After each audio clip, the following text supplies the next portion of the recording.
Rahul മാങ്കൂട്ടത്തിനെ disown ചെയ്യാൻ വേണ്ടി കോൺഗ്രസ് നേതൃത്വം ഒന്നാകെ ഒറ്റക്കെട്ടായി നന്നായി പരിശ്രമിക്കുന്നുണ്ട്.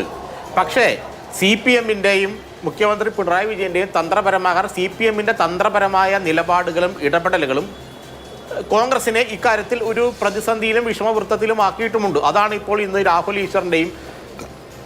ഈശ്വറിൻ്റെ അറസ്റ്റും ഈ പറയുന്ന KPC ജനറൽ സെക്രട്ടറി എന്ന് പറയുന്ന സന്ദീപ് വാര്യരുടെയും മറ്റ് പാർട്ടി അംഗങ്ങളുടെ അവരുടെ പേരിൽ കേസെടുത്തതെല്ലാം സർക്കാർ CPM കൃത്യമായിട്ടുള്ളൊരു പൊളിറ്റിക്സ് ഇതിൽ പ്ലേ ചെയ്യുന്നുണ്ട്.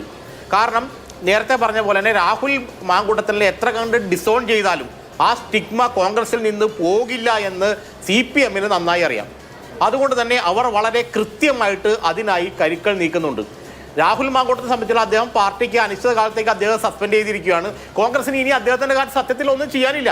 ഈ സൈബർ വെട്ടുകളി കൂട്ടങ്ങൾ ഇങ്ങനെ പറന്നു കടന്ന് വെട്ടുന്നതല്ലാതെ അടിസ്ഥാനപരമായിട്ട് കോൺഗ്രസ് പാർട്ടിയിലെ ഏതാണ്ട് ഒരു 80% ആളുകളും നേതാക്കളും മിഡിൽ ലെവൽ നേതാക്കളും ഉന്നത നേതാക്കളും എല്ലാം ഈ യാഥാർത്ഥ്യവുമായി പൊരുത്തപ്പെട്ട് കഴിഞ്ഞു. ഇനി രാഹുൽ മാങ്കൂട്ടത്തിൽ ഈ പാർട്ടിയിലില്ല. അത് പാവം അദ്ദേഹത്തിൻ്റെ ദൗർഭാഗ്യം എന്ന് പറയാം. കാരണം കൊള്ളാവുന്നൊരു നേതാവായിരുന്നു, സ്വയം കൃതാനർത്ഥമാണ്, സ്വന്തം കയ്യിലിരിപ്പോണ്ട് പറ്റിപ്പോയതാണ്, നമുക്കൊന്നും പറയാനില്ല കാര്യത്തിൽ. പക്ഷേ അദ്ദേഹത്തിന് ഇനി ഈ പാർട്ടിയിൽ വലിയ സാധ്യതകളോ കാര്യങ്ങളോ ഇല്ല എന്ന് കോൺഗ്രസിൽ നേതാക്കളെല്ലാം മനസ്സിലാക്കി അവർ അദ്ദേഹത്തെ ഡിസോൺ ചെയ്ത് വിട്ടുകഴിഞ്ഞു.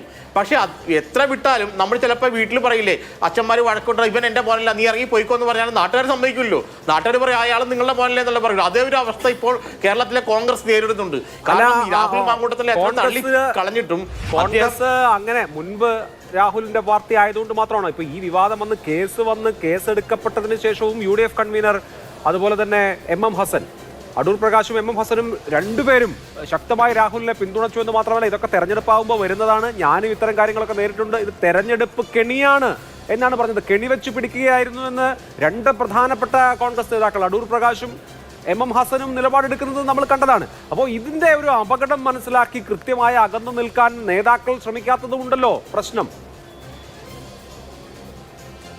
ഇല്ല, അതല്ല, ഇതിനകത്ത് ഈ അടൂർ പ്രകാശ് MM ഹസനും പറഞ്ഞതെന്ന് വെച്ചാൽ അവർ പറഞ്ഞതിലൊരു ഞാൻ നേരത്തെ ഒരു രാഷ്ട്രീയമുണ്ട്. കാരണം കൃത്യസമയത്താണ് CPM ഇത് ഉപയോഗിക്കുന്നത് അവർക്ക് മനസ്സിലായി. ഈ അടൂർ പ്രകാശും ഈ MM ഹസനും പറഞ്ഞതാണ്, കൃത്യസമയത്താണ് CPM ഇത് ഉപയോഗിക്കുന്നത്.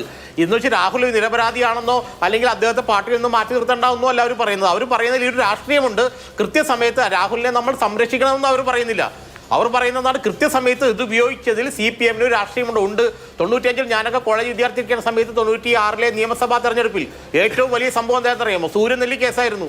PJ കുര്യൻ എന്ന് പറഞ്ഞ മനുഷ്യനെ കേരളം മുഴുവനിട്ട് താറടിച്ച് മെഴുകി കളഞ്ഞു.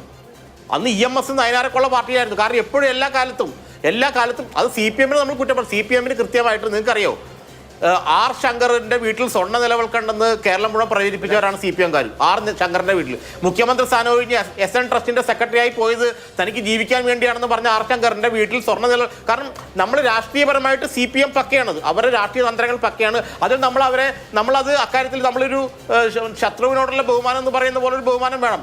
CPM-ന്റെ രാഷ്ട്രീയ തന്ത്രം പക്കയാണ്. പക്ഷേ കോൺഗ്രസിന് ഇവിടെ യഥാർത്ഥത്തിൽ ഒരു ചഞ്ചലിപ്പ്, ഒരു ചെറിയൊരു പതറൽ വന്നു. അത് സത്യം തന്നെയാണ്, ഒരു സംശയം വേണ്ട. എന്താ പതറൽ വരാൻ കാരണം എന്ന് വെച്ചാൽ ഈ ഒരു ഐക്യരൂപ്യമില്ലാത്ത ജനങ്ങൾക്ക് ബോധ്യപ്പെട്ടു, അല്ലെങ്കിൽ ജനങ്ങളുടെ മുമ്പിലേക്ക് ഒരു ഐക്യരൂപ്യം, കോൺഗ്രസ് ഇക്കാര്യത്തിൽ ഐക്യരൂപ്യം വേണ്ടോ എന്നുള്ള തോന്നൽ ഈ സൈബർ വെട്ടുകളിലേക്ക് ആക്രമണം കൊണ്ട് വന്നു. പക്ഷേ എന്തായാലും രാഹുലിൽ നിന്ന് കൃത്യമായിട്ട് കോൺഗ്രസ് അകലം പാലിക്കുന്നുണ്ട്. ഇയാൾ ഇപ്പോൾ ഞങ്ങളുടെ ഭാഗമല്ല, പാർലമെന്ററി പാർട്ടിയുടെ ഭാഗമല്ല, ഞങ്ങളുടെ പാർട്ടിയുടെ നേതാവല്ല, ഒന്നുമല്ല. ഇനി അയാളുടെ പുറകെ ഞങ്ങൾ കൂടേണ്ട ആവശ്യമില്ല. കേസ് അയാളുടെ കാര്യം, അയാളുടെ വ്യക്തിപരമായ ആസക്തികൾക്കും അനാസക്തികൾക്കും കോൺഗ്രസ് പാർട്ടി മറുപടി പറയേണ്ടതില്ല എന്ന് തന്നെയാണ് കോൺഗ്രസ് എടുത്ത നിലപാട്. അത് വളരെ സ്വാഗതാർഹമാണെന്നുള്ള എൻ്റെ അഭിപ്രായം. ശരി.